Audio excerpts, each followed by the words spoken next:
alums. I'm delighted to welcome you all to the first session of our CCLS talk series for the year 2025. Today's discussion focuses on a critical aspect of international investment arbitration, the cultural dimensions of legal predictability in FET clauses, particularly in the context of Pakistan, China, and EU countries. We're honored to have Dr. Juan with us today, a distinguished expert in international economic law and dispute settlement. Dr. Juan is Senior Research Associate at the University of Hagen in Germany, where he coordinates the International PhD Training Program in Law. He teaches seminars on public international law and contemporary approaches to legal research. Dr. Juan's current research interests focus on the relationship between human rights and international economic law in international dispute settlement mechanisms. He also holds a long-standing interest in matters relating to critical legal scholarship, rhetorical analysis of law and legal cultures. Dr. Juan has also led a number of international academic projects for external organizations such as DAD and the EU Commission. His insights will undoubtedly enrich our understanding of the interplay between culture and legal frameworks in investment arbitration. Thank you all for joining us. And without further ado, I invite Dr. Juan to begin his presentation. Thank you. Assalamu alaikum, everybody, and thank you for inviting me. I think this is a great opportunity to share some ideas I'm working on, and to perhaps hear your reflections on that. But I think above all, it is a great opportunity to start materializing a collaboration between my university in Germany, what I am at the moment. I mean, I'm work for German university. I'm from Spain myself, but it is, I think, a great opportunity to start this collaboration with LUMS that I had the pleasure and the privilege to visit last year in August, and where I got to meet Minahil and many other colleagues that, of course, with whom we've been in communication since then to explore different possibilities of collaboration, one of which is this.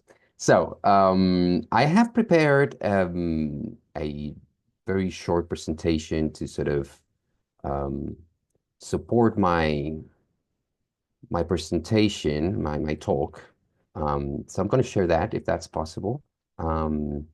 Certainly, you can share it. I've made you co-host. Thank you. So let me see how I can make this work. No, it's not working. Okay, I'll leave it there. Okay, so the main argument of my talk, which is perhaps not so extremely complex, as you will see, is that there is something for international lawyers to learn from the body of knowledge of cross-cultural communication that has been developed in other fields of cross-cultural research, including community psychology, cultural sociology, anthropology, etc.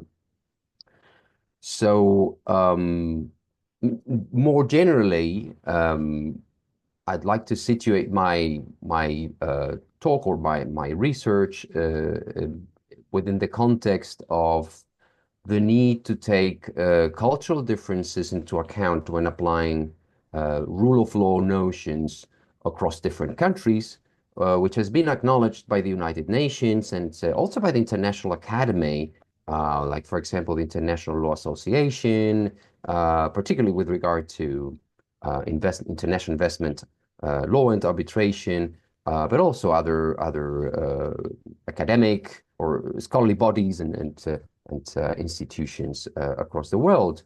And yet, I think, that's at least my understanding, that not enough has been done, at least from the legal side of this equation, to tap into what these other fields can offer to us international lawyers.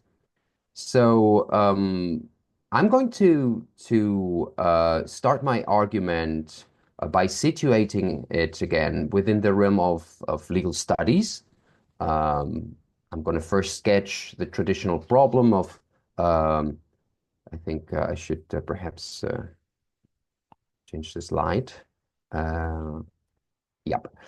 So I was saying that what I'm going to do is I'm going to situate my argument within the realm of legal studies by first sketching the traditional problem of legal indeterminacy in international investment law and its consequences in terms of the legitimacy challenge it poses for the interpretive communities of law appliers, in this case, international investment arbitrators.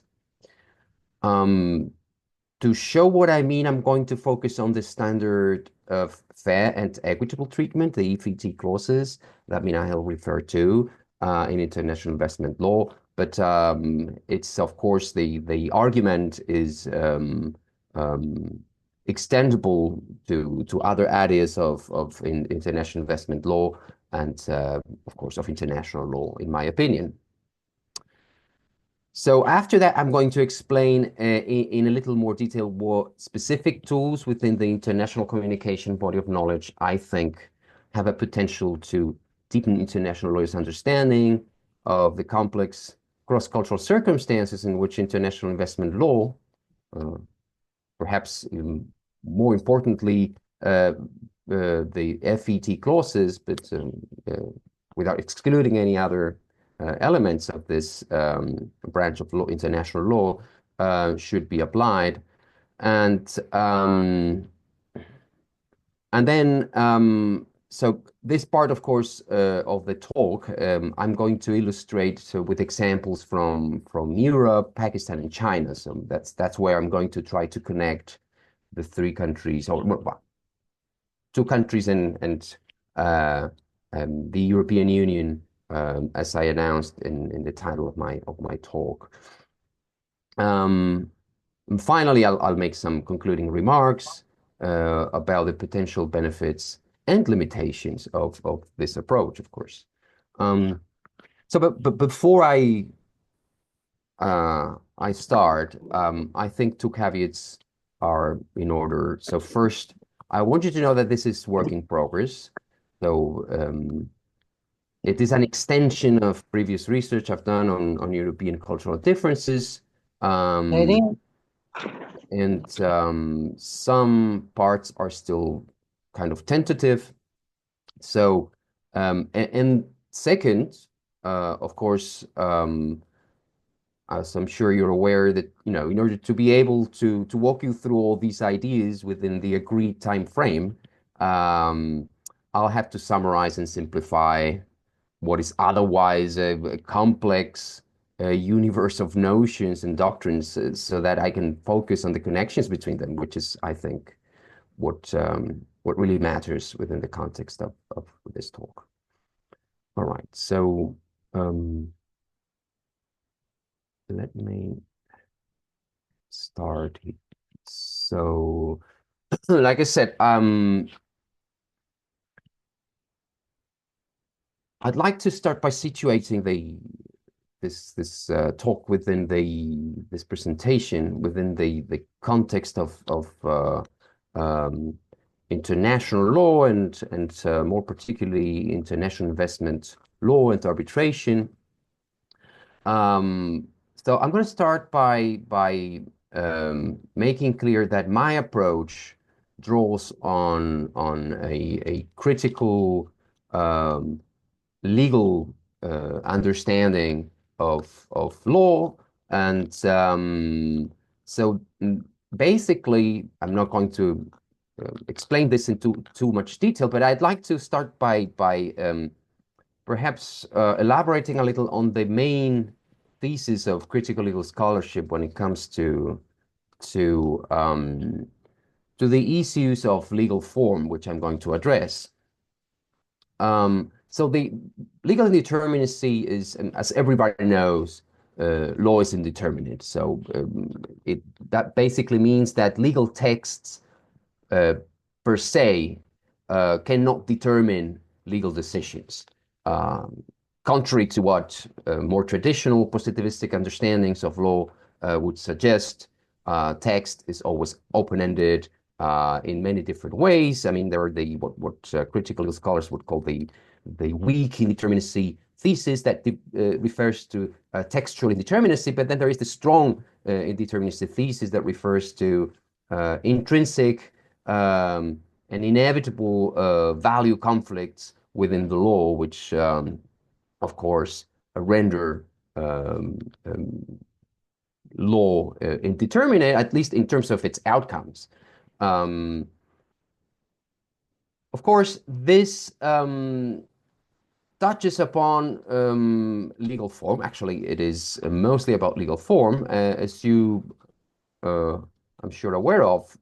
When we talk about legal form, there is this notion that we lawyers tend to think about um, the form of a legal rule, which is a relatively well-defined um, description of the subjects and the situations, as well as the obligations and rights involved in a situation and the consequences thereof. Um, However, there are other uh, um, types of legal form that have become pervasive in every legal system today. I'm talking about legal standards. Legal standards are more of a very broad sort of mandate that is addressed to law appliers, and that gives a huge margin of appreciation. And the rationale behind this is the idea that law needs to be sort of adapted to the circumstances, to the very variable and different circumstances in which it may be applied. And so it is this notion of flexibility, if you will, of allowing for a more situational type of justice. Um, so both these types of forms or legal forms are, from the perspective of the legal indeterminacy thesis, um, just as indeterminate and subject to the problems that this implies. But when it comes to legal standards, I'm sure it is obvious that because of its very vagueness, its intrinsic um, um, sort of lack of specificity, its indeterminacy is even more obvious. Um, so when we take this to the area of international investment law, what we find is that international investment law is based on or revolves around a handful of standards. So very vague notions, norms that then should be specified when applied in practice in the different circumstances in which it may have to be applied. One of these standards is the standard of fair and equitable treatment, the FET clause, which is one of the typical archetypal investment law clauses or standards that make out international investment law. Now, of course, you can already see from its very definition in very broad terms what is fair, what is equitable, and even what is treatment in practice is a matter of different interpretations. And that's also why the international investment law, in which fair and equitable treatment clauses play a very important role. When it comes to international investment arbitration, um, investment arbitrators have developed different doctrines that try to specify what that means, sort of give some structure to this very, very broad standard. Basically, what these developments do, these sort of doctrinal developments do, is they refer us further to other also rather vague standards. One of them, or perhaps the most important of these standards or notions, open-ended notions that try to develop this broad standard, this FET standard, is legitimate expectations. So in very broad terms, fair and equitable treatment would be legitimate expectations that one may have as an investor to obtain legal protection. As you can see, this is still highly unclear, indeterminate notion. What does that mean? So, and here when we look at the case law, the investment award, arbitration awards that have dealt with this, which many, of course, we move between very different understandings of this. So we can move from, for example, at one end of the spectrum, we would find the TechMed versus Mexico doctrine, which has been followed later by other investment arbitration awards, though admittedly this one is less less accepted today, but it's still around. And basically, it means that legitimate expectations in this sense imply a sort of high level of domestic legal predictability, consistency, and transparency. On the other hand, we have another sort of at the other end of the spectrum, if you will, we would have a more sort of socially sensitive type of doctrines that could be found, for instance, in Duke Energy versus Ecuador, and many other cases, where this sort of extreme notion of high standard of legal predictability, especially actually enhanced, even reinforced standard of legal predictability and legal clarity, consistency, transparency, etc.,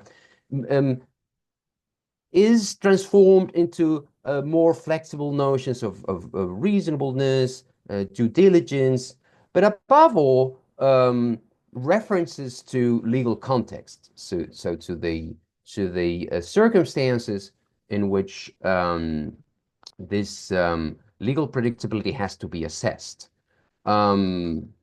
So in a way, we move between perhaps one could say, extremely strict understanding of legality, of the principle of legality, and on the other hand, a more flexible understanding of it, a more circumstantial sort of contextualized notion of legal predictability. So in that sense, this second sort of group of doctrines, more flexible doctrines, are more, like I said, more circumstantial, more contextualized than the others that refer more to textuality. So, but all these understandings of the element of legal predictability within the FET clauses are possible. So they are within the letter of any international investment agreement are possible, and they are definitely still part of international investment law. Now, what is interesting is that, like I said before, it is more the second type of doctrines that have become or are becoming more widely accepted. So sort of more contextual approaches to the legitimate expectations about legal predictability. So that implies that what is a legitimate expectation about legal predictability involves not only a exploration of what is the average social conduct at the international legal level, but also it implies that we need to take into account what are the legal expectations within domestic legal systems. So in this sense, textual clarity is not the only criterion. In fact, like I said before, this approach takes into consideration to a very important extent that when we're talking about the protection of this fair and equitable treatment clause, we need to interpret it as the most appropriate protection in the circumstances. So it's a sort of sociological take that has evolved out of this practice, this arbitral practice. And yet, of course, this is again a sort of it refers us further to from we come from fair and equitable treatment as a very broad and vague notion to other broad and vague notions. So basically, what do these things mean? What does the circumstances in a given case mean? Or what are this sort of relativization of textual clarity imply in a particular context? So as you can see, it's sort of a well, critical lawyers call it an infinite regress. It's sort of we go from one vague notion to another vague notion that is expected to clarify the first, and then we move to another one that clarifies. So we move from fair and equitable treatment to legitimate expectations, then to legal predictability, to the circumstance of the case, and so on and so forth. Now, what this does is, of course, and again, I insist, this is not only something that affects the fair and equitable treatment standard, it affects all the other standards in investment law, prohibition of expropriation, most favored nation, et cetera, et cetera. So what this does is that there has been over the past few years a growing critique against international investment law and international investment arbitration in terms of the problems of legitimacy that this creates. So first, it leaves almost completely in the hands of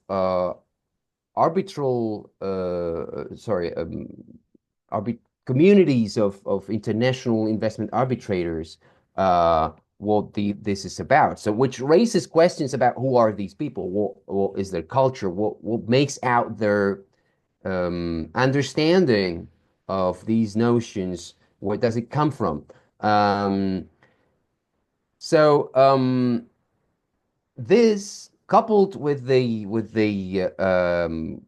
increasing realization that international investment law has a strong impact also in domestic law. So it's not we used to think of international investment law as something that is, well, it applies, of course, in some indirect way to public law, but it's mostly private law, or at least it approaches the issues that it deals with from the perspective of private law, of private property, etc. But it has a huge impact on public law and public policy. And in fact, in some cases, it has a really strong, pervasive, determining impact on how states and how societies can regulate aspects of public interest from the use of public resources, public health, and safety, labor regulations, even freedom of expression, etc. So it impinges upon a very broad spectrum of public issues as well. So, and in view of all these questions, and particularly the interrogation about, okay, who are these interpretive communities that are defining both these vague standards and what the circumstances in the case are about? There has been also a claim that, well, there's a uh, um, a very important growing support for the claim that it is necessary to find ways to enhance the respect for local communities in international investment arbitration if this is to survive, which is also some would suggest in question. Well, that's of course a different um, topic for a different talk, but I think this, of course, what I just said, sort of um, emphasizes the need for lawyers, international lawyers, and particularly lawyers who deal with international investment issues, to deepen their understanding of the differences, particularly the difference between countries that are relevant for the legal issues that they deal with. So um, again, international investment law is made to solve problems between subjects of different countries, which implies that there is often huge cultural differences behind in terms of understanding and in terms of expectations. So, and here's where I turn to the second part of my talk. So the intercultural communication body of knowledge. So like I said before, what I'm going to describe here very summarily, very in a very simplified manner, is a rather large body of research that comes from fields, well, that generally could be described as cross-cultural research, but are actually are made of or composed of different areas of research, include, for instance, like I said before, community psychology, anthropology, cultural sociology, etc., etc. Um, So,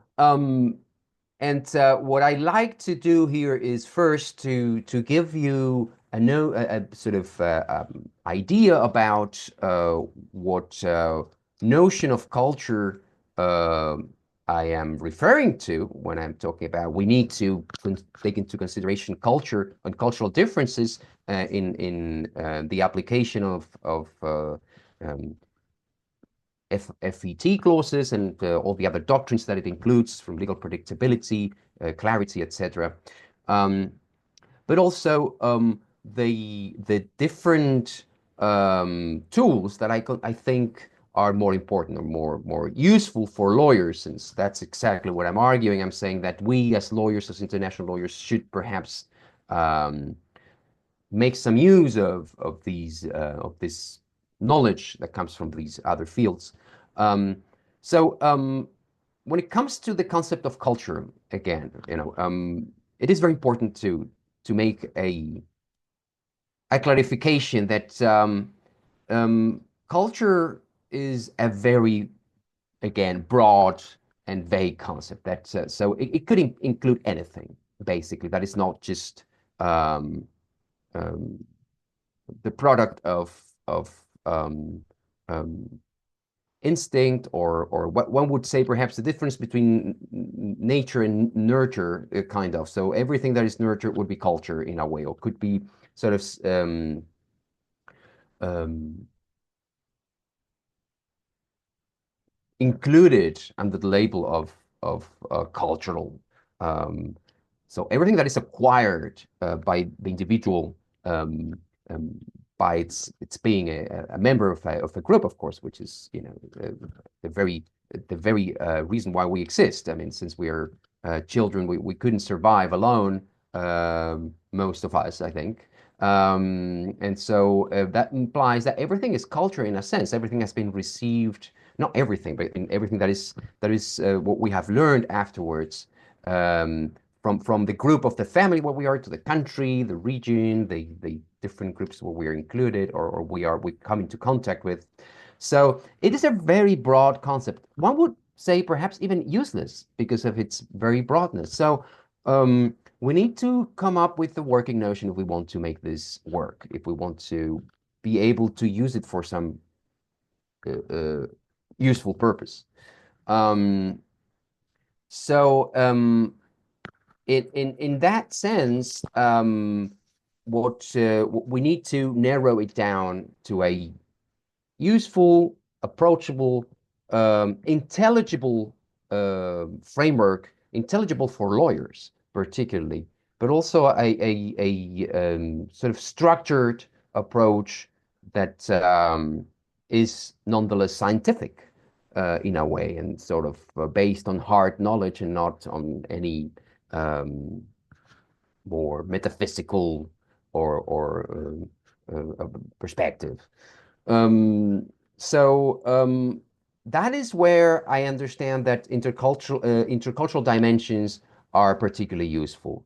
So it seems that traditionally cross-cultural studies had approached cultural differences in terms of um, rather static understandings of culture. So we would have these very static understandings of cultures that would tell us that culture is something that is um, almost unchangeable. So since we receive certain um, amount of ideas, understandings, expectations from whatever we grow up, that's impossible to change. And then there are other more flexible understandings, more recent knowledge in the area of cross-cultural research shows that actually culture can also be quite flexible, changeable. So there are these different ways of understanding culture and many others. That is also the idea that culture has to do with more um, I don't know, if you will, aesthetic elements from how we dress, what we eat, or many different dimensions to it. I think, like I said, I insist that there is a particular element within the body of knowledge of cross-cultural research that is particularly useful to get rid of all these um, um, vagueness and well, not complexity because it still retains a lot of complexity in its explanation of culture, but it makes it more intelligible, more sort of easy to grasp and to mobilize, to use, particularly, I think, and for those who come from other fields of expertise. And that tool is intercultural dimensions. So intercultural dimensions are very broad categories that try to approach things that are dimensions of life that are present in every human group. Um, so, for instance, how we deal with power differences, how we deal with time in different ways, communication styles. So, very broad things that every cultural group has to deal with in a way. And they try to structure knowledge about these dimensions by creating ideal types, sort of in a Weberian uh, um, fashion. So what they do is they create extreme poles, ideal types between which cultural groups and individuals can be located. Um, so um, this research is based on empirical studies, surveys, and what they do is they try to locate different cultural groups, for instance, countries, um, within this spectrum that they create, this ideal spectrum. For example, power distance would be what is the relationship to power, whether a society terms or a cultural group tends to relate more horizontally or is more hierarchical. So in that sense, for instance, they would run surveys in particular cultural group, for example, a country, and they would come up with some score that would situate that country or that cultural group in a scale. Okay. And they do this with different dimensions. Like I said, here are three of them. There are many others. Um, and so it offers a very handy tool to produce hypotheses about cultural preferences in a particular society, in a particular, or sometimes, again, this can refer to a country, can refer to a smaller cultural unit or group. So that is, I think, at this point still relevant. I'm just trying to explain what these intercultural dimensions are about. And the interesting thing about these intercultural dimensions is that some of them already overlap um, with some legal problems. They are actually based on some fundamental social conflicts that are already present in law. And so it is very interesting to actually put these or some of these intercultural dimensions um, and compare them to some of these legal problems that I was talking about. And for instance, if we're talking about FET clauses, um, what we find is, well, this could apply to law generally, but I think more particularly to legal standards and FET, international investment standards, and fair and equitable treatment clauses. So what we find is, again, what you see on the right side of the screen is actually a diagram that has been developed by using these indexes, these scores that some studies give to certain countries in their surveys. So this here is taken from one of the most well-known surveys, and there are many others.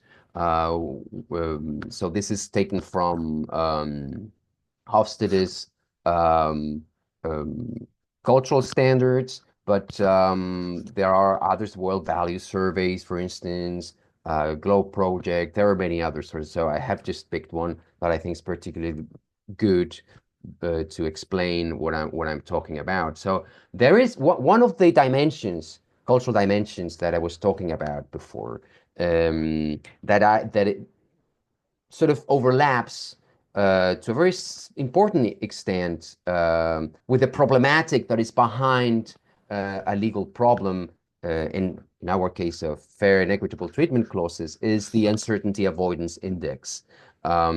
So uncertainty avoidance is, again, one of these cultural dimensions that cross-cultural researchers have developed to measure culture, to try to approach this thing that is so vague and so uh, almost useless if we don't narrow it down to a sort of working definition. And so what they do is they talk about a problem that all societies, all cultural groups have. Uncertainty avoidance is one of these problems. Um, and it refers to the collective anxiety about the future, the uncertain. So as you can understand, the problem of the uncertainty of future is something that affects everybody, every human being, every group, every cultural group and country. And so oh, the answer to that is, we have found out, to a very important extent, cultural. Even the definition of what is acceptable, what is a problem or not, is to a very important extent cultural. We have received from the cultural groups in which we have evolved as human beings. So that means that there are different ways of looking at the uncertain and the what is cannot be known. Um, Different responses in terms of anxiety. So some people are okay. Some cultural groups, let's say, are less anxious about future. So that, okay, we don't know what the future is. It's fine. And others are less fine about it, less cool about it. And so, but in both cases, they try to develop strategies to deal with it, to deal with this anxiety that uncertainty about the future creates. Um, so because even those cultures that are um, more okay, more fine, if you will, about the uncertainty of future, have to deal with it. I mean, the problem with uncertainty, with the anxiety that creates, is that there are certain levels of anxiety that are intolerable. If we don't know what's going to happen, really don't know what's going to happen next, right now, it could create, I mean, at least that we think that we know, could create unbearable levels of anxiety. Um, so, I mean, I don't want to dramatize this, but think about, for instance, people in the death row. So sometimes it's actually considered, has been considered by death penalty by some of the opponents to death penalty, that this situation is amounts to torture. So again, depends on the level and it depends on the situation, but I was just trying to get you to understand what is meant by that. And so different cultural groups, again, have different understandings about what is acceptable, what isn't, and how to deal with that. And here, law could be understood as one such strategy. So what we do with law is we try to make clear what's going to happen in the future, in a way. Um, so this produces, at least from this perspective of cultural analysis of law, um, different understandings about how much legal regulation is necessary in life, and what are the best wording styles in legal regulation. So particularly when we look at societies or cultural groups that are more individualistic, they seem to have a higher need for more precise and more legal regulation in terms of um, proliferation, in terms of legal norms available out there. Um, so I picked as an example three countries. Of course, China and Pakistan are two of them, and just one random European country would be Poland. And you can see here that this is the uncertainty avoidance index, which again, uncertainty avoidance, meaning that a lower score means that there is a tolerance, a high tolerance for uncertainty. A high score would mean that there is a high intolerance towards uncertainty, and therefore the strategies that these cultural groups will pursue, and particularly in terms of legal um, regulation will be different, tendentially different, of course. We're not talking about here um, social laws. We're talking about, again, this sort of Bavarian approach, sort of ideal type thing that is more an approximative way of understanding, of explaining social reality, not of uncovering any definitive laws of society. So this is subject to change and to many different nuances, but it seems that, for instance, China has a very low level, a very low score of uncertainty avoidance. That means it has a very high level of tolerance towards uncertainty. If we move to the other countries, we see that at the other end of the spectrum, we would have Poland, which is a country where there is a high anxiety about future in terms of there is a high intolerance towards uncertainty.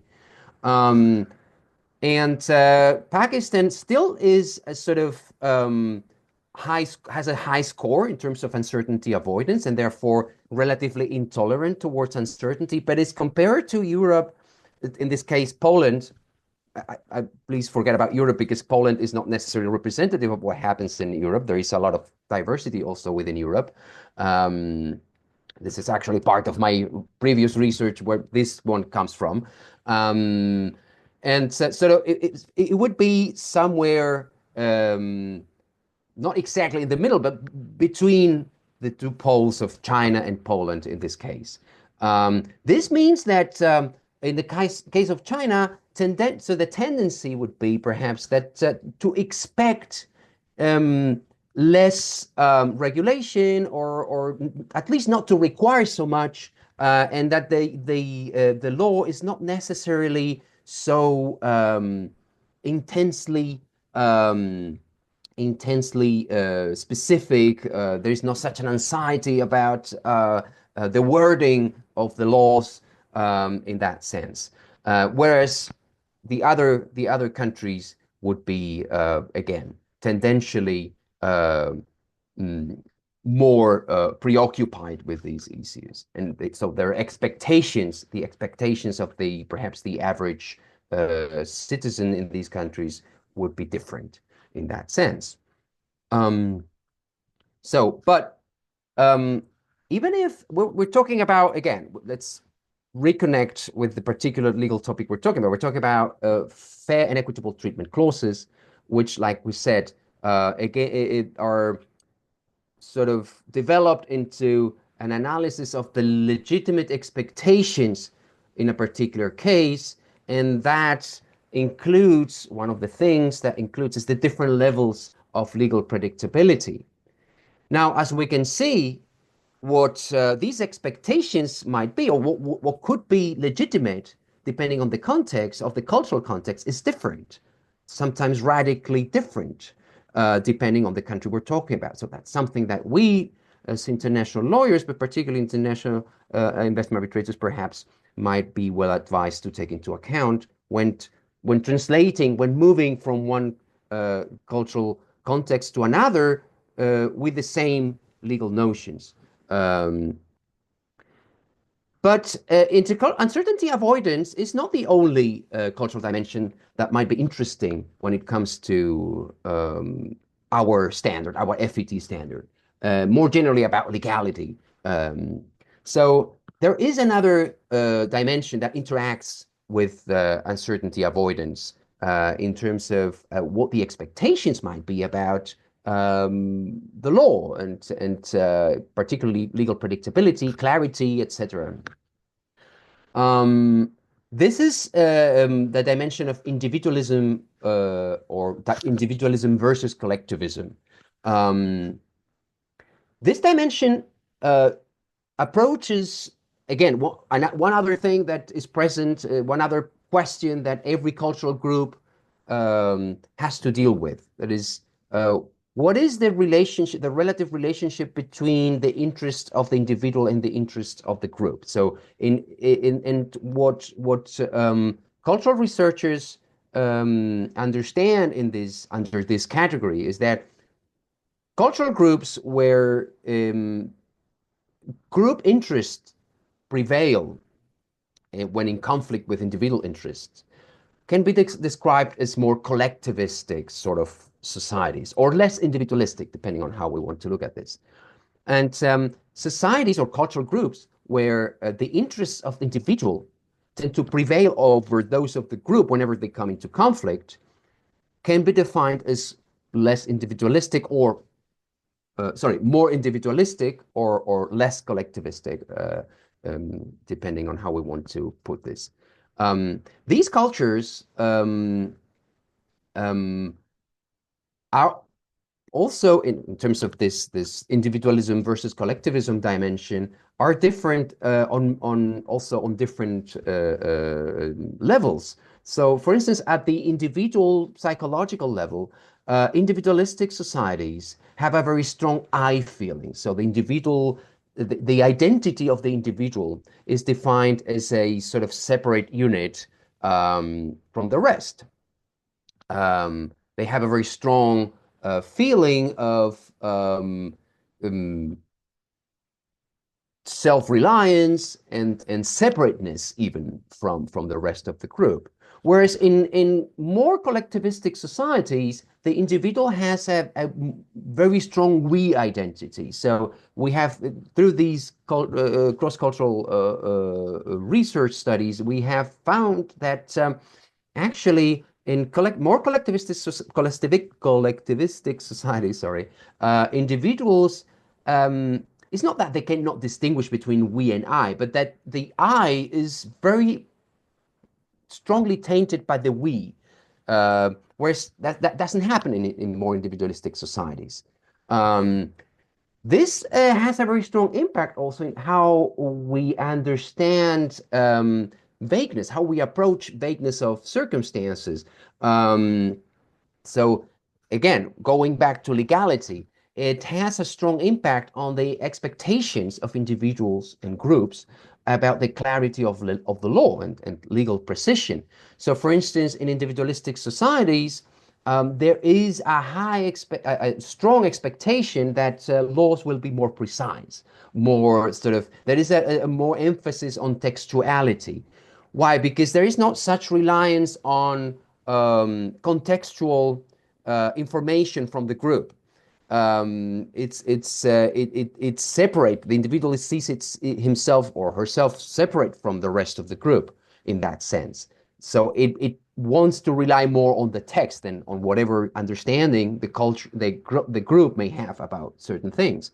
On the other hand, less individualistic societies or more collectivistic societies are cooler about uncertainty in that sense, and less the fact that there might be less clarity and less precision in the law, because there is another source of understanding of filling these gaps by connecting with a group understandings.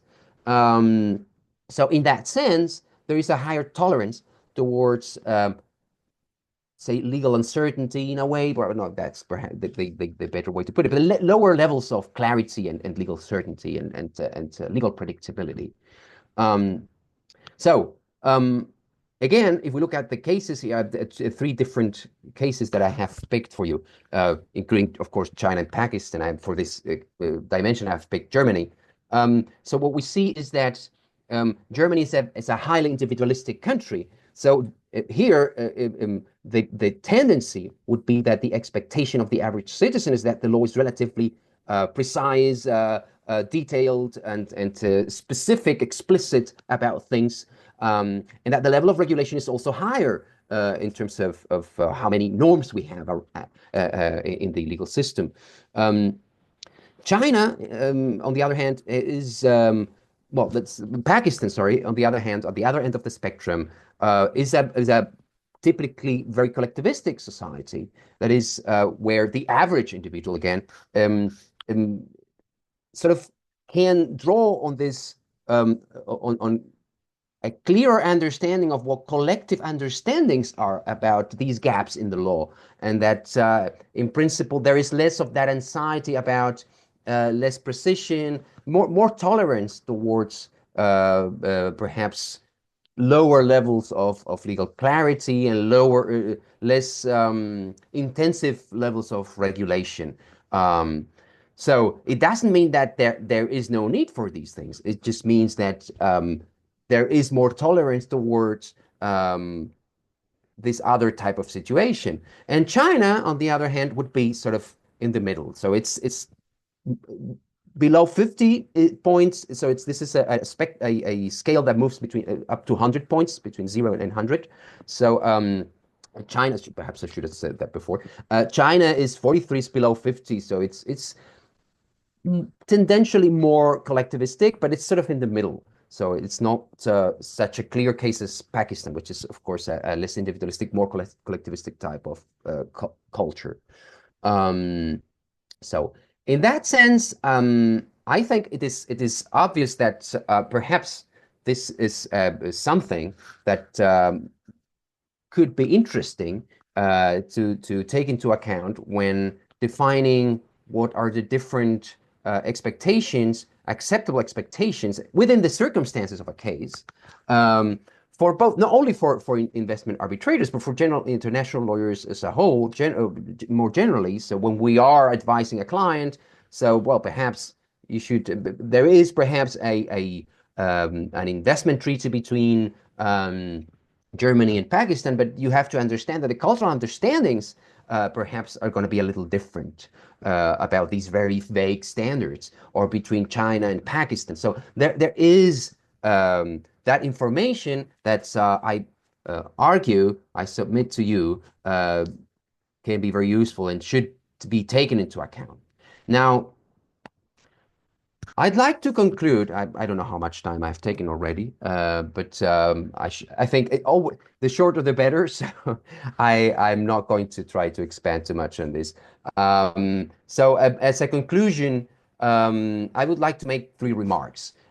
First, um, I think the case for using this knowledge for sort of including some measure of this knowledge in legal reasoning, one way or another. There are different ways of doing this, as you can imagine. When we talk about legal argument, I didn't want to go into that, but if there are questions later, we can discuss it. Um, there's a strong argument for doing that because even if in law, lawyers understand that there is when we talk about bias, we talk about bias as something that should be avoided. Like there is a position where there is no bias. That is something that when one talks to colleagues from the area of, I don't know, social psychology, like I said, all these other fields of cross-cultural research, what they say is that, well, we all have a bias. There is what one could describe as an inevitable cultural bias. Um, we all have a bias. A bias is something inbuilt in our identity. So it is absurd to argue that there is a non-biased position in that sense. We all have a bias. So we have to deal with it. And I think that it is more dangerous to continue assuming that we can possibly talk from any unbiased position. The only reasonable thing to do, I think, in this regard, is to avoid the dangers of this sort of unexamined cultural understandings about whatever legal concepts we may be dealing with, because I think it is very dangerous. Because if we all have these cultural biases anyways, and I think that's something we see in Europe very often too, that judges perhaps say, no, I am completely unbiased. But they are not, of course, not because they are evil, but just because they are human beings. And so this leads to very unfortunate um, ideas about cultural differences, sort of the typical cliche understanding of the other. I describe it homespun ideas. So basically, self-made understandings of culture, totally unscientific, totally absurd, and mostly just based on stereotypes. So that I think is something that if we don't address this dimension of law is a huge danger, particularly when it comes to international law. So on the other hand, of course, this would be my second concluding remark. There are very important limitations to this. Um, there what I said before, like most of these surveys that these indexes are based on um, refer to national standards. So they deal with countries as more or less monolithic or homogeneous units, which is not the case. Um, we human beings belong to many different cultural groups at the same time. We are from Pakistan, but we're also from a particular region of Pakistan. We also have different, I don't know, professional cultures. There are different ways in which different cultures transform our identity, our way of seeing things. So that doesn't mean that we cannot approach culture from a macro level perspective, as I just did. It means that we have to keep a critical distance, a flexible mind about this, and apply these factors, these standards, these scores in a flexible way. Um, this is done, for instance, by adding some more information that comes from um, uh, social psychology, for instance, that goes more into the details about how individuals belong to these different cultural groups and what that does to individuals in particular circumstances. But in that sense, for instance, there would be a need for more research in that area. But again, that that doesn't, in my opinion, that doesn't devoid the whole argument of its strength. Um, on the contrary, it just calls for caution, as with any other legal notion we want to apply. And well, let's not forget that when it comes to adjudication and arbitration, these notions are open-ended, and of course, in the end, this particular cultural factor or factors would not be determining in the end. It would just be one more factor to weigh out in the legal assessment.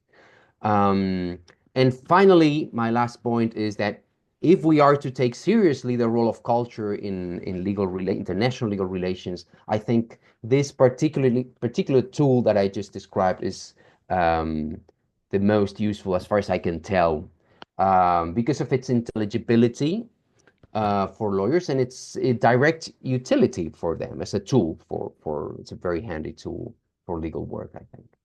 All right, so that's all from my part.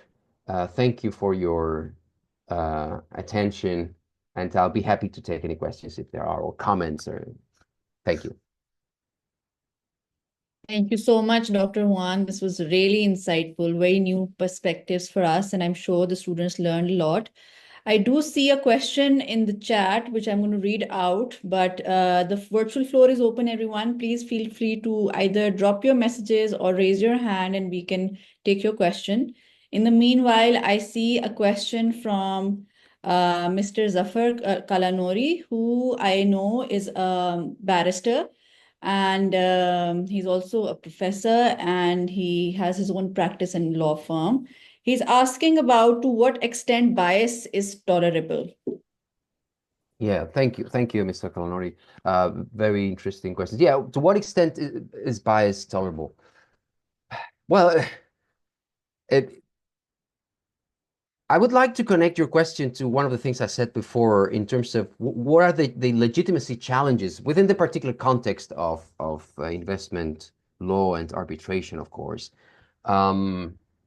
The stronger the impact of these decisions are on local societies, the less tolerable I think these biases are. If it was just a matter of very reduced part of society, a couple of people affected that may participate. I mean, again, this is not like when we talk about these cultural dimensions, we talk about countries, but countries, of course, are very diverse internally too. So, if the impact was, as the official argument goes, just a matter of private law, then perhaps it would be more tolerable. But I think, and that's something that has been by now generally accepted by the international investment law community, that that distinction between private law and public law is actually bogus, it's fictitious, because the impact of investment law is so pervasive that affects so many areas of public law. And so I think it's becoming increasingly intolerable. It doesn't mean, however, that cultural differences are taken into account. That's why my talk, but in my research. But I think that's one of the reasons why international investment law and arbitration, particularly arbitration, are becoming have come under attack from many different quarters, political and legal alike. I don't know if I answered your question. Mr. Zafar, would you, I hope he's answered your question. Would you like to follow up, or is that all right? And if someone else has any questions, please raise your hand and drop them in the chat box. Mr. Zafar says that's perfect. Thank you. So students, I encourage you to ask questions if there are anything that you would like to know more about. I do see a question from Miral. She's asking, do you have any legal or policy ideas for bridging the gap between these various cultural expectations concerning legal precision? Thank you. Yes, I mean, I think the tools are already there. I think when you look at investment law and arbitration, it's so extremely vague, and it has touched upon so many different concepts, trying to specify, if we are talking about FET clauses now, that you know the range of conceptual tools that we can use to bridge that gap is huge. For instance, well, first, in the definition of legal expectations or legitimate expectations, sorry, about predictability and so on. Well, you know, of course, the very body of case law in the area of international investment arbitrations tells us that we need to take the local circumstances into account too. So that would be a way of funneling cross-cultural knowledge into investment law and arbitration. But of course, the question may be raised, but how about the investors? Well, also in that sense, there is a clear answer, or there could be an answer in the pool of arbitral doctrines out there. For instance, when we talk about due diligence, when an investor goes to another country, say for I don't know, a German investor comes to Pakistan, there's an investment, and well, there is a bilateral investment treaty, but there might be a difference here in terms of expectations that I need to take into consideration. So for that would be a way of approaching the problem. But like I said, there are many many tools out there that we could use to bridge the gap. These are just some of them, but yeah. And of course, the level of application, I mean, perhaps just to finish my answer to that question from Middle Khan, I think this all refers us to this dimension of the proceduralization of international law, etc., that has been discussed so extensively for years now. That in the end, what international law is in practice is how it is applied. So we have to pay special attention to application mechanisms. In this case, international investment arbitration, and so it's at that level that all these ideas should apply. But also, again, not only there is also a matter of due diligence for investors, etc., and for governments, of course, as well. For governments when signing bilateral investment treaties, etc., government officials. Wonderful. Any other questions? We're about to close the session now anyway. We will just take a few more. So we have a question from Afnan Malik, who's also an advocate. He says, as you mentioned that Pakistan is collectivistic, has a collectivistic society. Under this context, how lawyers of Pakistan can solve cross-cultural legal issues internationally? Yeah, thank you. So in a hypothetical case, again, I mean, it's not that I have found so far any case or arbitral award referring to Pakistan that would touch upon this particular aspect. But in a hypothetical case, it depends, of course, on what perspective we take. If we're talking about a Pakistan investor, investing, I don't know, say in China or in Germany or whatever, in Europe, or the other way around. So we would have perhaps first to have that information. But if we're talking about the application in Pakistan of an international investment treaty and at the FET clauses, of course, um, uh, well, again, I think the idea would be to refer to these doctrines that try to specify what FET is, but that at the same time are still extremely vague and open-ended, and try to funnel there some nuance, some cultural nuance, and sort of a cultural defense. I mean, some scholars call it cultural defense, sort of saying, well, there is a cultural difference here that has to be taken into account as to the expectations that about what the law should be in this particular case, perhaps. Um, Again, if we take the other perspective of a Pakistani investor abroad, well, then here I would take a more perhaps we could do that, but we could I would take also a more sort of prophylactic approach and sort of say, well, it's part of a due diligence of an investor to understand that they're moving to a different context. And even if there is this legal framework that applies here to this relationship, it's still there is a lot of complexity here that needs to be taken into account, and particularly the cultural complexity behind it. So that would be, in terms of perhaps of legal advice, of previous legal advice, what I would add to it as a lawyer, which this can be then again developed into more detail about what that exactly means as to legal expectations and so on. But it would be a way to approach the question, I think.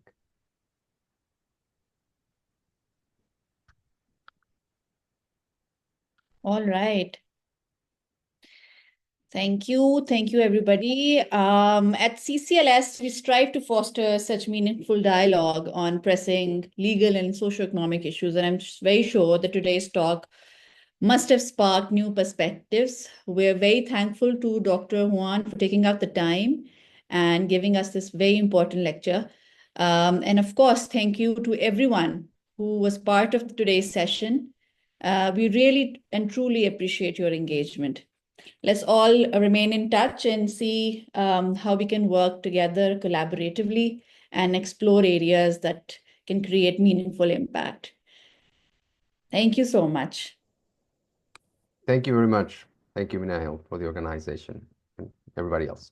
Have a good day. Goodbye. Thank you. You too. Take care. Bye-bye.